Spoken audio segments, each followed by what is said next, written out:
All right, I believe we are live. So today we talk about the Philadelphia Housing Authority, and it's open and has been for a little bit. So, as a technicality, I'm a little bit late bringing this up, but I want to talk to you a little bit about this, and we're just going to keep it brief today. The Philadelphia Housing Authority will be open until February 5th.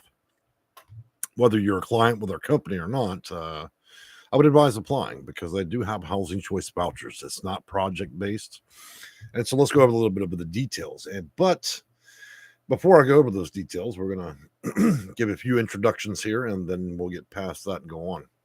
So, I'm the owner of Section8Consulting.com. I work with up to 1,000 clients a year, kind of manage casework, help people with vouchers, and sometimes housing location services.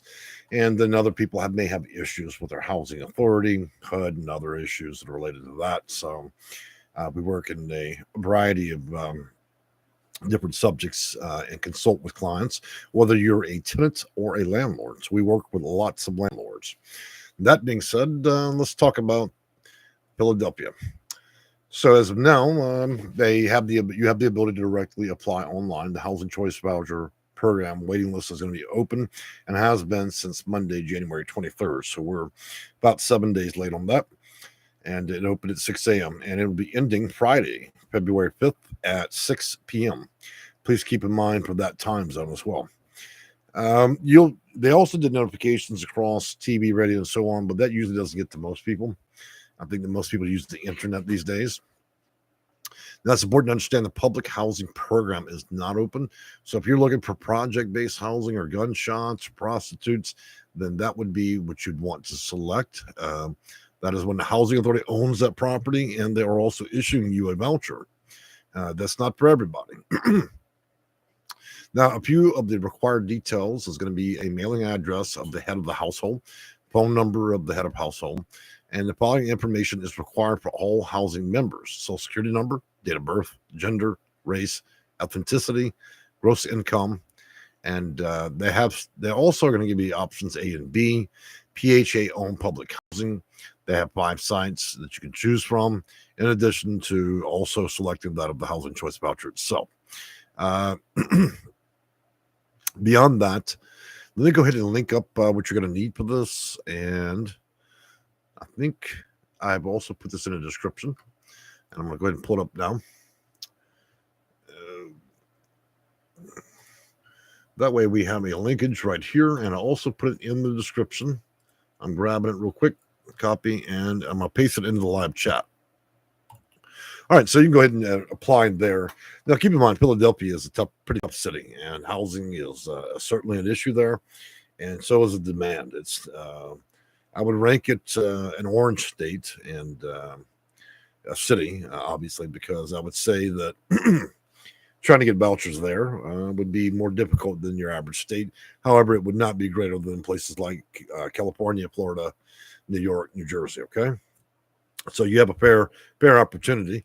Now, you remember when you're applying, this is a pre-application. They're just getting basic information from you.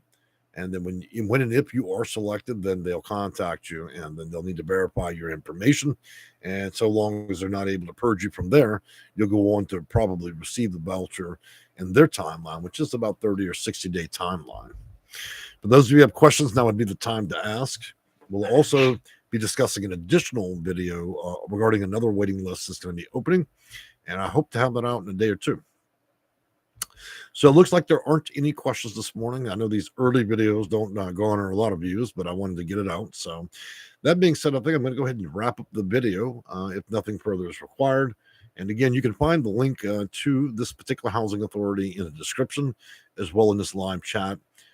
If you're struggling with housing or other issues and getting vouchers, and you've given it your best, then that might be a great opportunity to come and discuss it with our company. We might be able to assist you in that process. But if you're not struggling with it, then I would say that put in your greatest effort and see what results. Well, looks like a couple of people have chimed in. Now, you're asking about the information as far as reaching out to me. I'm going to go ahead and post our information, appointments, prices, and website. This will also include insurance, bonding, and so on, all the critical documentation that you'll need when doing business with the company. And for those that don't know, we deal in all 50 states. So over 22 years, we deal with all 50 states, federal programs or federal vouchers. Thus, if you practice in one place, in one state, in one city, in one zip code, then you should be able to do so across all 50 states.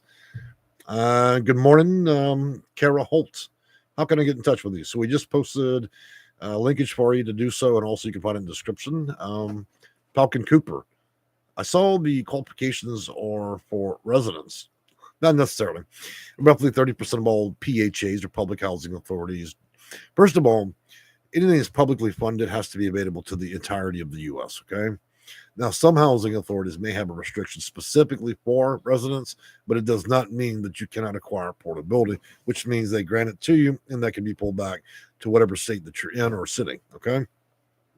That's one of the bigger misconceptions, and I know that we deal with that on a constant basis almost every week of the year with portability and utilizing these vouchers. And so some do, some do not. The tough part is figuring out which ones do and which ones don't, because it's obvious they don't want to disclose those things. Otherwise, people would apply all over the country, which that's what I would suggest you do. Mr. and Mrs. English goes on. Is the deadline January 24th? No, it's February 5th. February 5th at 6 p.m. And I would imagine that is going to be East Coast time, not Central Standard and not West Coast time, but Eastern time, 6 p.m., February the 6th. And that will be the end. You know, Philadelphia also had another list open back 2013. It takes them a very long time to open and close. So, all right, guys. Well, I'm going to wish you all good morning for now, and I'll look out for comments in the video section, as this video will not be live after a few minutes, and then try to answer questions there. All right. Y'all have a great morning. Bye-bye.